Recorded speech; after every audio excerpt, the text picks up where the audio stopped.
दोस्तों, आज की कहानी है परिवार और माँ। तो चलिए कहानी शुरू करते हैं। एक गांव में एक सुखी परिवार रहता था। उस परिवार में 3 भाई और एक बहन थी।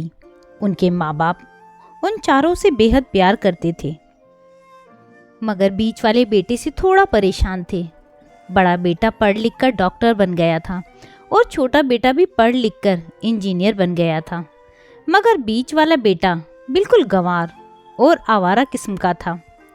कुछ समय बाद उनके दोनों बेटे डॉक्टर और इंजीनियर ने शादी कर ली और महीनों के बाद ही इनकी बेटी का भी एक अच्छे घराने में विवाह हो गया। मगर बीच वाला बेटा अभी भी कुंवारा ही था। वह अनपढ़ था और कहीं पर मजदूरी का छोटा सा काम करता था। उसको शादी के लिए कोई भी लड़की नहीं मिल रही थी। उसके माँ बाप उससे बहुत परेशान हो चुके थे। जब भी उसकी बहन अपने मायके आती तो वह अपने डॉक्टर और इंजीनियर दोनों भाइयों से मिलती थी, मगर बीच वाले भाई से बहुत कम मिलती थी, क्योंकि वह उसे ज़्यादा पैसे नहीं दे पाता था। लेकिन फिर भी वह अपनी बहन से बहुत अधिक प्यार करता था।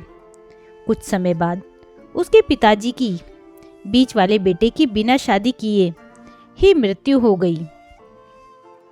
उसकी माँ ने सोचा कि कहीं अब किसी के मुंह से बंटवारे की बात निकले, इसलिए अपने ही गांव की एक सीधी सादी लड़की से मंझले बेटे की शादी करवा दी। शादी होते ही न जाने क्या हुआ, अनपढ़ बेटा मन लगाकर काम करने लगा और पहले से कहीं ज़्यादा मेहनत भी करने लगा था।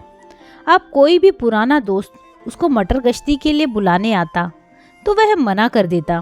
एक दिन उसके डॉक्टर और इंजीनियर भाई ने सोचा कि यह तो गंवार और अनपढ़ है, हम इससे कई ज़्यादा पैसे कमा लेते हैं, इसलिए अब हमें बंटवारा कर लेना चाहिए। माँ के लाख मना करने के बाद भी दोनों बेटों ने बंटवारे की तारीख तय कर दी और उन्होंने अपनी बहन को भी बुला लिया।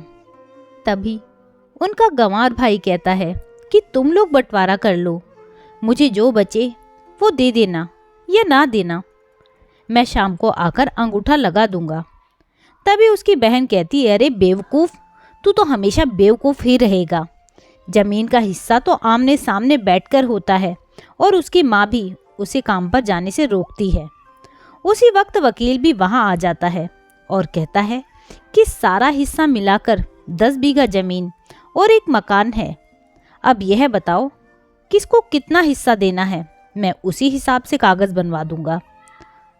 तब गंवार भाई कहता है, वकील साहब 5-5 बीघा ज़मीन हमारे दोनों भाइयों के नाम लिख दो और यह हमारा घर है, मेरी प्यारी बहन के नाम कर दो। तब दोनों भाई पूछते हैं कि तू अपने हिस्से में क्या लेगा। गंवार भाई कहता है कि मेरे हिस्से में मेरी प्यारी माँ है। वह अपनी पत्नी की तरफ मुस्कुराते हुए कहता है, क्यों, क्या मैंने गलत कहा? उस गंवार और अनपढ़ की पत्नी अपनी सास से लिपट कर कहती है, माँ से बड़ी वसीयत क्या होगी मेरे लिए। उसी वक्त उसका गंवार पति भी अपनी माँ से लिपट जाता है। गंवार बेटे और बहू के प्यार में जमीन जायदाद के बंटवारे को एक सन्नाटे में बदल दिया। तभी बहन अपने गंवार भाई के गले लगकर लिपटकर रोते हुए कहती है कि माफ़ कर दो भैया, मैं आपको सम्मान नहीं दे सकी। तभी उसका भाई कहता, मेरी प्यारी बहन, इस घर में जितना अधिकार हमारा है उतना ही तुम्हारा भी है, और रही बात बंटवारे की, तो बंटवारा नहीं करने से जीवन खत्म नहीं हो जाएगा। क्यों क्यों करते हैं हम बंटवारा? क्या हम एक साथ मिलकर नहीं रह सकते, जैसे हम बचपन में मिलकर खेलते रहते थे? एक साथ मिलकर रहने को ही तो कहते हैं एक अच्छा परिवार, और उस परिवार को संभालती है एक माँ।